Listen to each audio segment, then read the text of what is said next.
అడిగేసిన పరిస్థితి ఇప్పుడు తెలంగాణలో వచ్చింది. సో ఎందుకు అదే జోల పట్టుకొని అడుగుతున్నాం సార్. ఇక మేము 5 నెలల నుంచి మొన్న కాళ్ళ మీద పడి అడిగినాము. ఎవరికి తెలియకుండా కాళ్ళు మొక్కి కూడా అడిగినాము. అది ఎవరికి కనిపిస్తలేదు. మా కన్నీళ్ళు ఎవరికి అర్థమైతలేదు. మా బాధ ఎవరికి అర్థమైతలేదు. ఇంకెప్పుడు అర్థమవుతుందో కూడా తెలియదు. మీరు ఓట్ల కోసం మా చుట్టూ తిరగాల్సిన అవసరం లేకుండానే మేమే అందరినీ మోటివేట్ చేసి మిమ్మల్ని గెలిపించుకున్నాము. ఇప్పుడు సీఎం ఇంటి దగ్గరికి ఎందుకు వచ్చారని మీరు అనుకుంటుండొచ్చు. మేము అందరినీ కలిసినాము. మా మొహాలు చూసి చెప్పమని చెప్పండి, మీ సమస్య మా దగ్గరికి రాలేదు, మా దృష్టికి రాలేదని.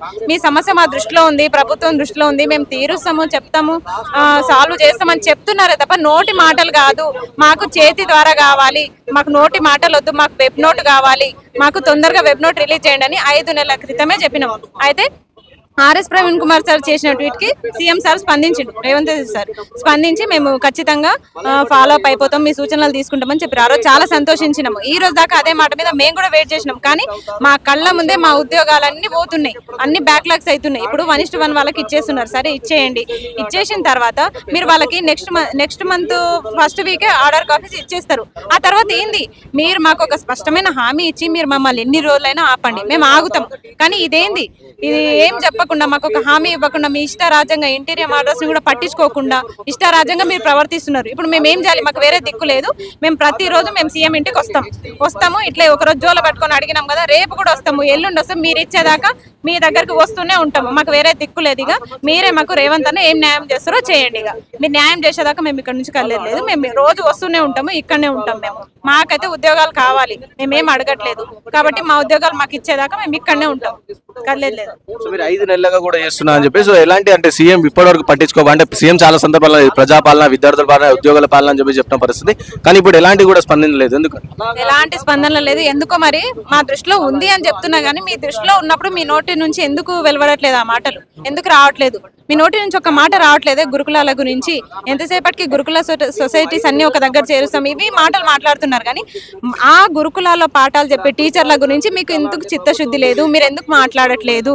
ఫస్ట్ ఆఫ్ ఆల్ టీచర్ల గురించి, ఎంపిక గురించి మీరు మాట్లాడుకొని ఏ కమిటీ నియమించారో ఆ కమిటీ దగ్గరికి మమ్మల్ని పిలవండి. ఫస్ట్ మా దగ్గర డైరెక్ట్ మాట్లాడండి. సమస్య మాది, మీరు మాతో మాట్లాడితే సమస్య ఏందనేది తెలుస్తుంది. మధ్యవర్తులు అవసరం లేదు. మీరు ఇన్ని రోజులు మేము అనుకున్నాం, వీళ్ళు చెప్తారు, వాళ్ళు చెప్తారు, ఎవరికి చెప్పినా ప్రభుత్వం దృష్టికి వెళ్తారు కదా అనుకున్నాం. కానీ మరి మీ దాకా వచ్చిందా లేదా మాకు తెలియదు. వచ్చినా మీరు పట్టించుకోవట్లేదో కూడా తెలియదు. మేమైతే 5 నెలలు వెయిట్ చేసినాము. ఇంకా ఇప్పుడు 6 నెలలు గడుస్తుంది, ఇయర్ మొత్తం గడుస్తుంది. ఇంకా ఇయర్ క్యాలెండర్ లేదు. ఇయర్ క్యాలెండర్ అయిపోతున్నప్పుడు మీరు జాబ్ క్యాలెండర్ ఏమి ఇస్తారు?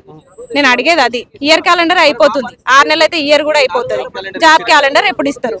చాలా ఇంటర్వ్యూస్ లో కూడా సీఎం రేవంత్ రెడ్డి ఎప్పుడు మరి చెప్పినట్టు జరుగుతున్నాయా?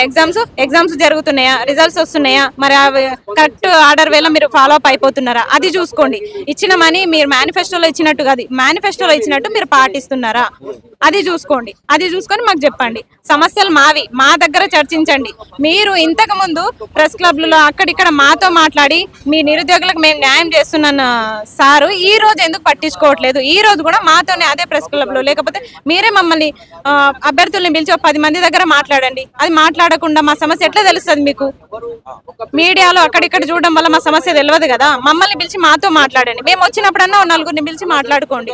మాట్లాడితే మా సమస్య అనేది మీకు తెలుస్తుంది కదా.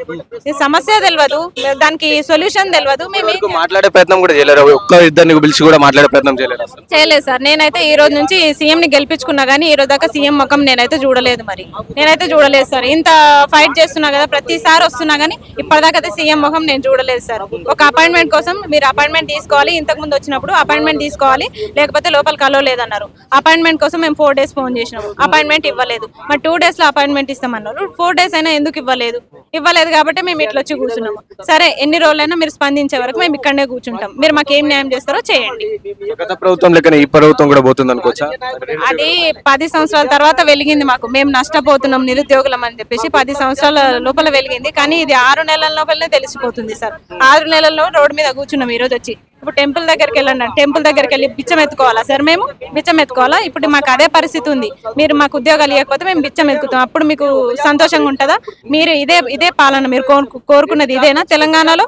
మీరు కోరుకున్నట్టే మేము అదే స్థితిలో ఉన్నాము. చదువుకొని బిచ్చం ఎత్తుకునే పరిస్థితిలో మేము ఉన్నాం ఈ రోజు.